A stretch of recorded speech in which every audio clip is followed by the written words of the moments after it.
प्रिय विद्यार्थियों, अभिज्ञान शाकुंतलम के चतुर्थ अंक से हम अध्ययन प्रारंभ करेंगे। इस चतुर्थ अंक में के विषय में हम पिछली बार बता चुके हैं कि चतुर्थ अंक के वैशिष्ट्य के विषय में हम पिछले व्याख्यान में चर्चा कर चुके हैं। अब हम इसका प्रारंभ करते हैं कि ततः प्रविशति कुसुमावचयम नाट्यंतो सख्यो, कि तब जो पुष्प हैं उस पुष्पों को चुनने का अभिनय करती हुई दोनों सखियां हैं वो प्रवेश करती हैं। इस चौथे अंक को विदा नामक अंक भी कह सकते हैं कि इस चतुर्थ अंक में शकुंतला की विदाई का बड़ा ही मार्मिक चित्रण किया गया है।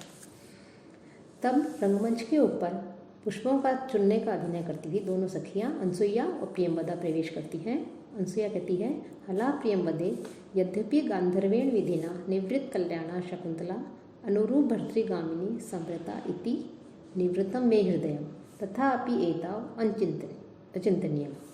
हला प्रियंवदे, हे सखी प्रियंवदा, कि यद्यपि गांधर्व विधि से विवाहित होकर के मनोरथ को निवृत्त कल्याण कि मनोरथ को प्राप्त हुई जो शकुंतला है वह शकुंतला अनुरूप भर्तृगामिनी अपने गुणों के अनुरूप अपने योग्य वर को पति को प्राप्त करने वाली संवृता इति हो गई है। इसका और मैं हृदय और मेरा हृदय जो है संवृत निवृतम चिंता से युक्त हो गया, कि मेरा हृदय भी जो है तथापि एताव चिंतनीय, चिंता से तो युक्त हो गया है लेकिन फिर भी इतना तो चिंतनीय विचारणीय है, सोचनीय है कि शकुंतला और दुष्यंत का विवाह हो चुका है। शकुंतला ने अपने गुणों के अनुरूप विवाह वर को प्राप्त कर लिया है, लेकिन फिर भी कुछ सोचने वाली बात है, विचारणीय है। प्रियंवदा कहती है, कथमी, वह क्या है? अनसुईया कहती है, अद्य से राजर्षि इष्टिम परिसमाप्य ऋषिभिः विसर्जित आत्मनो नगरम प्रविश्य अंतःपुर समागत इतो गतम वृतांतम स्मरति वा न वेत्ति। अब अनसुईया के मन में शकुंतला उनकी प्रिय सखी है तो उसको लेकर के उसके मन में कुछ आशंकाएं हो रही हैं कि दुष्यंत ने इससे विवाह तो कर लिया और कहीं ऐसा नहीं हो वो अपने राज्य में जाके अंतःपुर में प्रवेश करके अपनी रानियों के पास में जाकर के कहीं वो शकुंतला को भूल नहीं जाए, उसे यहाँ का आश्रम की घटना का उसे याद रहे नहीं रहे।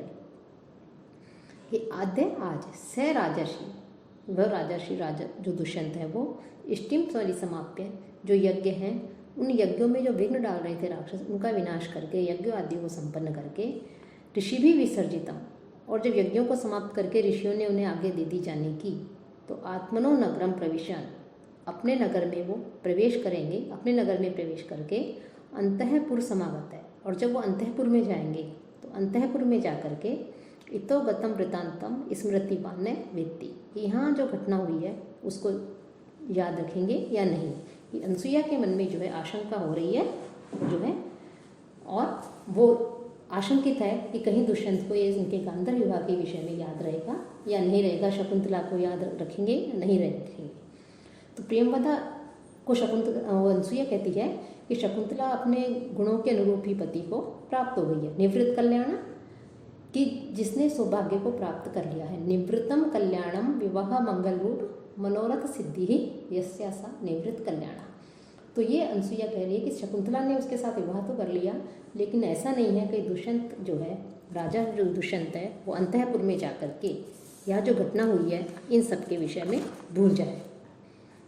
फिर अनसुईया प्रियंवदा कहती है, विश्रद्धा भाव कि विश्वास रखो, न तादृशा आकृति विशेषा गुण विरोधिनो भवन्ति, कि उस प्रकार की मनोहर आकृति वाले गुणों से विहीन नहीं होते। लेकिन विचारणीय बात क्या है? तो विचारणीय बात यह है कि तात इदानीम एवं वृतांतम श्रुत्वा न जाने किम प्रतिप्रत्स्य। दुष्यंत के विषय में तो जो है शंका करना उचित नहीं है, क्योंकि वो सुंदर आकृति वाले मनोहर आकृति वाले गुणों से विहीन नहीं होते। लेकिन विचार करने योग्य बात यह है कि जब महर्षि कर्ण यहाँ आएंगे, आश्रम में आएंगे, तो आने के पश्चात जब उन्हें शकुंतला और दुष्यंत के गांधर्व विवाह का पता लगेगा तब वो इस विषय में क्या सोचेंगे। अनसुईया कहती है, यथा अहम पश्यामि तथा तस्य अनुमतम भवे, कि मैं जैसा देख रही हूँ कि वो इसकी अनुमति दे देंगे। अर्थात मुझे ऐसा लगता है कि मैं ऐसा समझती हूँ कि महर्षि कर्ण भी उसको स्वीकृति दे देंगे। तो प्रियंवदा कहती है कैसे? कि गुणवती कन्या का प्रतिपादनीय इत्य यम तावत प्रथम है संकल्प है, गुणवान व्यक्ति को कन्या देनी चाहिए। यह सबसे पहले माता पिता का संकल्प होता है कि प्रत्येक माता पिता ये चाहते हैं कि उनकी जो पुत्री है, उनकी जो कन्या है, उसका विवाह किसी गुणवान व्यक्ति से हो। उसके साथ में उसका विवाह हो जो सद्गुणी हो, सदाचारी हो। और यदि दैवमेव संपादयति ननु अप्रयासेन कृतार्थो गुरुजन है। और यदि दैवम और यदि भाग्य ही इसे पूरा कर देता है तो गुरुजन जो है, पिता आदि जो हैं, वो बिना प्रयास के ही सफल मनोरथ वाले हो जाते हैं। कि प्रत्येक माता पिता की इच्छा होती है कि उनकी पुत्री का विवाह किसी योग्य वर से हो। और यदि योग्य वर से भाग्यवश अच्छा जो है, यदि ऐसा कार्य हो जाता है, योग्यवश भाग्यवश यदि इस प्रकार से विवाह हो जाता है बिना प्रयास के ही, तो वो जो है मनोरथ उनका पूर्ण हो जाता है, वो कृतकृत्य हो जाते हैं।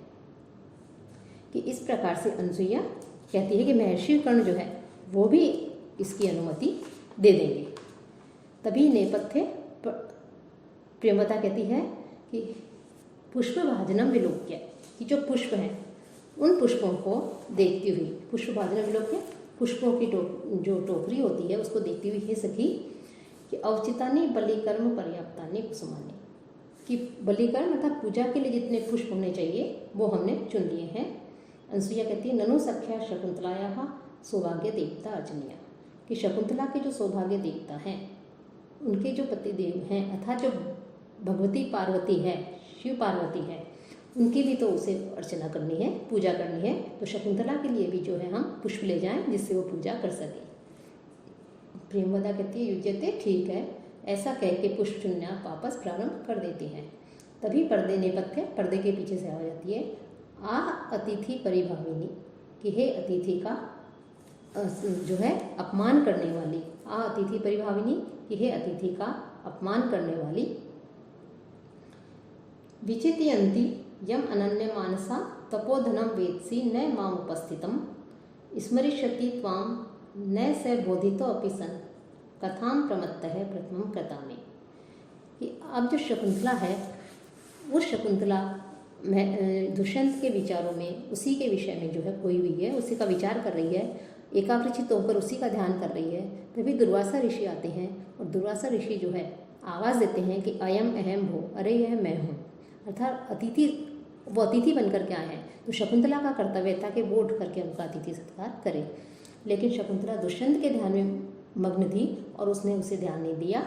इससे दुर्वासा ऋषि क्रोधित हो जाते हैं और क्रोधित होकर के उसे श्राप देते हैं कि एकाग्रचित होकर के तुम जिस व्यक्ति का ध्यान कर रही हो वो व्यक्ति तुम्हें भूल जाए, कि वह व्यक्ति भी तुम्हें याद दिलाने पर भी उसी प्रकार से याद नहीं करेगा जैसे कोई विक्षिप्त व्यक्ति होता है, उन्मत्त व्यक्ति होता है, अनर्गल प्रलाप करने वाला व्यक्ति होता है। वो पहले कही गई बात को कितना ही उसे याद दिलाओ, उसे उसका स्मरण नहीं होता।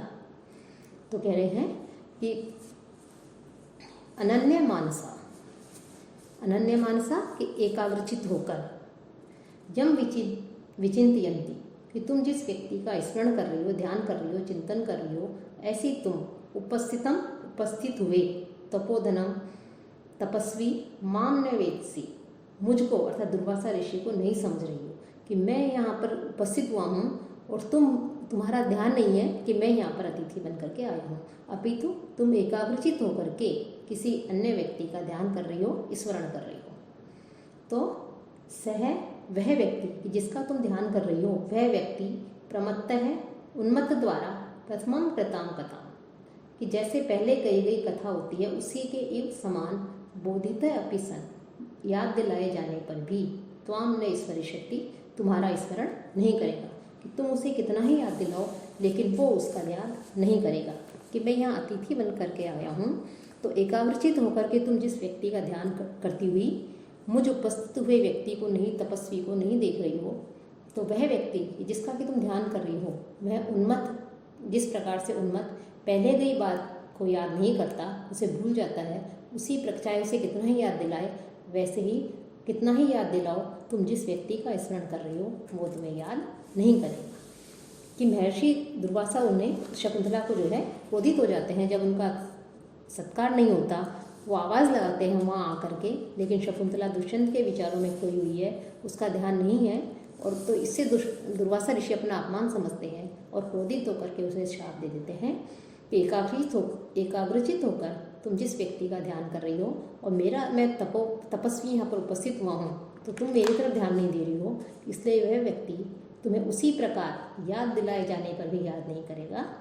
जैसे प्रमादी व्यक्ति होता है वह अपने ही, या उन्मत्त व्यक्ति होता है वह अपने ही द्वारा कुछ क्षण पहले कही गई बात को भूल जाता है, फिर चाहे उसे कितना ही याद दिलाया जाए वह उस बात का स्मरण नहीं कर पाता। कि बोधितो अपि सन, यहाँ पर अपि शब्द का तात्पर्य है कि सर्वप्रथम तो वह स्वयं ही तुमको स्मरण नहीं करेगा, लेकिन फिर भी उसको यदि स्मरण कराया जाएगा तब भी वह तुमको याद नहीं करेगा। प्रमत्तः उन्मत्त व्यक्ति के लिए आया है, पागल व्यक्ति के लिए आया है कि वह कभी किसी से कोई बात कहता है, कुछ क्षण के पश्चात उसको भूल जाता है और कोई अन्य बात कह देता है, और उसको कोई कितना ही याद दिलाए पिछली बात का, लेकिन उसे उसका स्मरण नहीं होता। तो इस प्रकार से यहाँ पर शकुंतला को वो शाप दे देते हैं कि स्वयं उपस्थित हुए हैं, अतिथि हैं, लेकिन फिर भी उनकी तरफ ध्यान नहीं देना, उनका सत्कार नहीं करना, ये बहुत बड़ा अपराध है। और सामान्य अतिथि भी नहीं, अत्यधिक तेजस्वी तपस्वी दुर्वासा ऋषि है, जो किसी का विग्रह भी और अनुग्रह दोनों करने का सामर्थ्य रखते हैं, कि शाप दे करके सब कुछ नष्ट भी कर सकते हैं और अनुग्रह करके, दया करके, वरदान दे करके सब कुछ उसे प्रदान भी कर सकते हैं।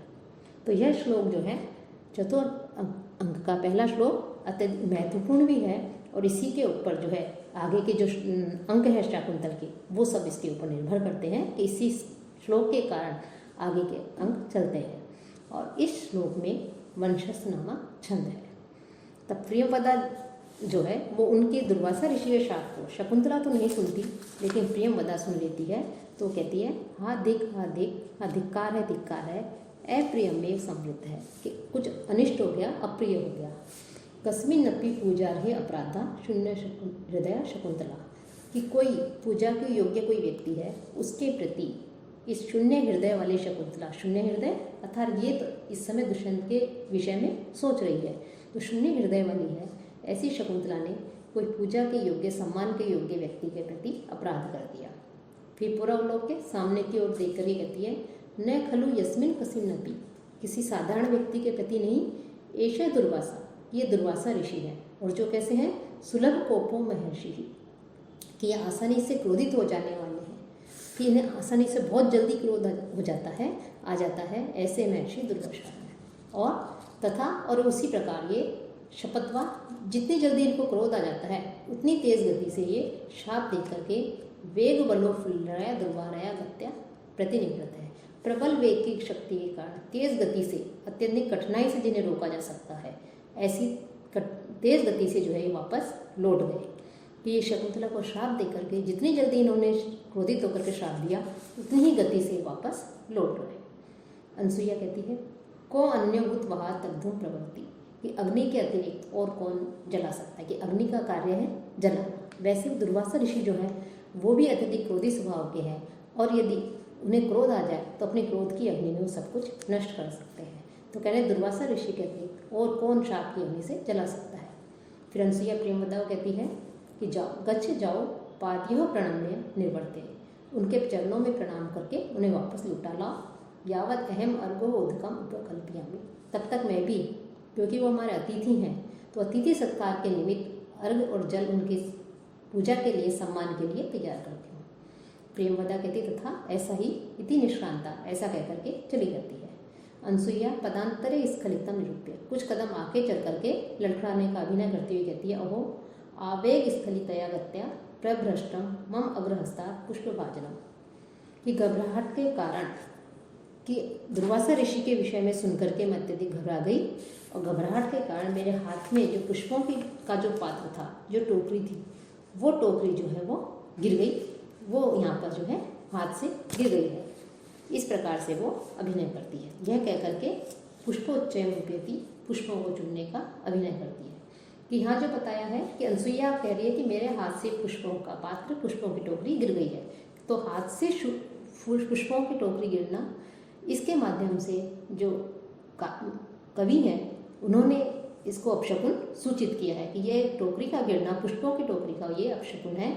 इससे ये सूचित होता है कि प्रेमवदा जो उनको दुर्वासा ऋषि को मनाने गई है, उनको शांत करने गई है, उनको प्रसन्न करने गई है, तो उनके प्रसन्न नहीं होने एवं शाप के बने रहने की सूचना यहाँ पर दी गई है।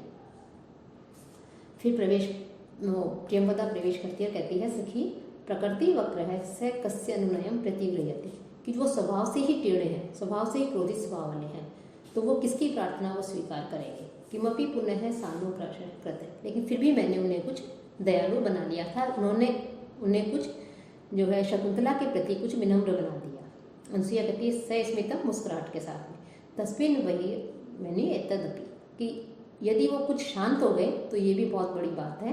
कथिय कहो कि क्या हुआ। तब प्रियमदा कहती है यदा निवर्तितुम न इच्छति तदा विज्ञापितो मया, मैंने उन्हें जाकर के लौटने की उन्हें अनुनय विनय की, अतिथि सत्कार स्वीकार करने के लिए कहा, आने के लिए कहा, लेकिन वो किसी भी तरह राजी नहीं हुए। तब मैंने उनसे निवेदन किया कि भगवान प्रथम इति प्रेक्ष्य अविज्ञात तप प्रभाव से द्वित जनस्य भगवत एको अपराधो मर्षितव्य इति, कि आपके तप के प्रभाव को नहीं जानने वाली, आपके तपस्या के प्रभाव को नहीं जानने वाली जो शकुंतला है, इसका यह प्रथम अपराध है कि जब भी आप आए हैं हमेशा इसने आपका अतिथि सत्कार किया है, लेकिन आज इसने आपका अतिथि सत्कार नहीं किया, इसका ध्यान नहीं है, तो यह इसका आज प्रथम अपराध है। ऐसा मान करके आप इसके इस एक अपराध को क्षमा कर दें, इसे जो है शाप से मुक्त कर दें। तब अनसुईया कहती है ततः सतः, तब क्या हुआ। प्रियमदा कहती है ततो न मे वचनम अन्यथा भवितुम अर्हति, तब महर्षि जो दुर्वासा ऋषि थे उन्होंने कहा कि मेरा वचन मिथ्या नहीं हो सकता, कि मैंने जो कह दिया वो होकर रहता है, वो कभी भी मिथ्या नहीं होता। किंतु अभिज्ञान आवरण दर्शनेन शापो निवर्तिष्यत इति मंत्र्यमाण एवं अंतरित है, लेकिन वो कुछ प्रियमदा कहते कुछ दयालु हो गए, अर्थात शाप पे उसने शिथिलता प्रदान करते हुए कहा कि मेरा वचन तो मिथ्या नहीं हो सकता, मेरा शाप तो बेकार नहीं जा सकता, लेकिन यदि ये अपने कुछ से को कोई पहचान का चिन्ह उसे दिखाएगी तो दिखाने से जो है ये उस शाप से मुक्त हो जाएगी। ऐसा कहते ही वो अंतर्ध्यान हो गए, अर्थात शकुंतला को जो है दुष्यंत भूल जाएगा, लेकिन यदि ये पहचान का चिन्ह उसे कोई दिखाएगी तो उसको उसका स्मरण हो जाएगा। अनसुईया शक्यम इदानीम आश्वसितुम, कि अब जो है हम आश्वस्त हो सकते हैं कि अस्ति तेन राजर्षिणा संप्रस्थितेन स्वयं नाम ध्येय अंकित अंगुलीयकम स्मरणीयमिति स्वयं पिनद्धम, कि कैसे वो जो है आश्वस्त हो जाती है अनसुईया। और प्रियंवदा अनसुईया कहती है कि वापस जाते हुए जो राजर्षि दुष्यंत है उन्होंने अपने नाम से अंकित एक अंगूठी दी थी स्मरण के रूप में शकुंतला को उन्होंने स्वयं पहनाई थी, कि शकुंतला को उन्होंने जिस अंगूठी के ऊपर दुष्यंत लिखा हुआ था उस अंगूठी को उन्होंने शकुंतला को पहनाया था, दिया था। तो हम निश्चिंत हो गए कि पहचान का चिन्ह शकुंतला के पास में है। अब यदि राजा दुष्यंत इसे भूल भी जाते हैं तो ये अंगूठी दिखाएगी तो उन्हें इसका स्मरण हो जाएगा। तस्मिन् स्वाधीन उपाया शकुंतला भविष्यति, कि उस अंगूठी को से ये शकुंतला जो है उस शाप से मुक्त हो जाएगी। प्रियवदा सखी यही देव कार्य तावत निवर्ती आवे, ये सखी आओ हम जो है फिर जो देव कार्य हैं उन देव कार्यों को समाप्त करें, ऐसा कहके घूमती है। प्रियंवदा देख करके अनसुईया पश्चातावत, हे अनसुईया देखो तो वाम हस्तोपहित वदना आलिखित प्रिय सखी। अब शकुंतला जिस स्थिति में बैठी हुई है, जिन विचारों में को सोचती हुई, जिन ख्यालों में खोई हुई है, उसको देखती हुई प्रियमदा कहती है कि हमारी प्रिय सखी जो है ये बाएं हाथ पर मुख रखे हुए जड़ सी चित्रित सी बैठी हुई है। भर्तृगतया चित्तया आत्मनम अपि नैषा विभावती, कि अपने पति के जानने के कारण, दुष्यंत के यहाँ से चले जाने के कारण, चिंताग्रस्त होने के कारण यह अपने आप को भी नहीं समझ पा रही है। किम पुनः आगंतुकम, तो जो अतिथि है उसके विषय में कहाँ समझेगी, कि इसको खुद का ही ध्यान नहीं है, तो ये जो अन्य कोई यदि आता है तो उसके विषय में कैसे इसे पता लगेगा। तो महर्षि दुर्वासा जो आए थे उनके विषय में अतिथि बनकर आए थे, तो उनके विषय में ये कैसे समझ सकती है, कैसे उन्हें की तरफ ध्यान दे सकती है। अनसुईया प्रियमदे द्वयो एव नौ मुख एष वृतांत तिष्ठतु, कि ये जो कुछ भी घटना हुई है महर्षि दुर्वासा के श्राप वाली, ये घटना हम दोनों के मुख तक ही रहे, अर्थात इस शकुंतला को पता नहीं लगना चाहिए, क्योंकि रक्षितव्या खलु प्रकृति पेवा प्रिय सखी, जो शकुंतला है यह स्वभाव से ही कोमल है, और इसको जो है हमें इस घटना के विषय में बता देंगे तो यदि दुखी हो जाएगी, व्यथित हो जाएगी, तो हमें इसकी रक्षा करनी है, इसे नहीं बताना है। तब प्रियंवदा कहती है को नाम उष्ण उदगेन नव मालिकाम सिंचती, कि नव मालिका जो है, लता जो है, उसको गर्म जल से कौन सिंचेगा, अर्थात कोई भी नहीं, कि शकुंतला को यहाँ नवमालिका बताया है, तो नवमालिका बता करके शकुंतला की कोमलता की सूचना की अभिव्यंजना मिलती है कि कोमल शकुंतला जो है अत्यधिक कोमल है, मृदुल है। और दुर्वासा ऋषि का जो शाप है की जो घटना है उसको उष्ण जल के समान बताया गया है। तो ऐसा कौन व्यक्ति होगा जो उष्ण जल से नवमालिका को सींचेगा। अर्थात शकुंतला को महर्षि दुर्वासा के शाप के विषय में यदि बता देंगे तो ये अत्यधिक व्यतीत हो जाएगी, दुखी हो जाएगी। तो हमें इसके विषय में नहीं बताना है, ये बात हम दोनों तक ही रहेगी। इस प्रकार से प्रियमदा और अनसुईया जो है उसकी बात का समर्थन करती है और ऐसा कह करके निकल जाती है। विषकंभक है तो ये विषकंभक है। विषकंभक पहले ही बता चुके हैं कि संस्कृत नाट्य साहित्य जो है उसका पारिभाषिक शब्द है विषकंभक। इसका प्रयोग भूतकाल एवं भावी जो घटनाएं हैं, जो हो चुकी हैं और जो होने वाली हैं, उन घटनाओं को जोड़ने के लिए अंक के प्रारंभ में ही किया जाता है। तो विषकंभक भी शुद्ध और मिश्र दो प्रकार का होता है कि यदि विषकंभक में जो पात्र आते हैं वो यदि संस्कृत भाषी होते हैं तो शुद्ध होता है, और यदि प्राकृत भाषी होते हैं तो मिश्र कहलाते हैं। लेकिन यहाँ पर इस प्रसंग में दुर्वासा ऋषि संस्कृत का उच्चारण करते हैं और अन्य जो पात्र हैं वो सब मध्य श्रेणी के हैं, अतः इसको हम शुद्ध विषकंभक भी कह सकते हैं। तो यहाँ पर जो है ये विषकंभक समाप्त होता है।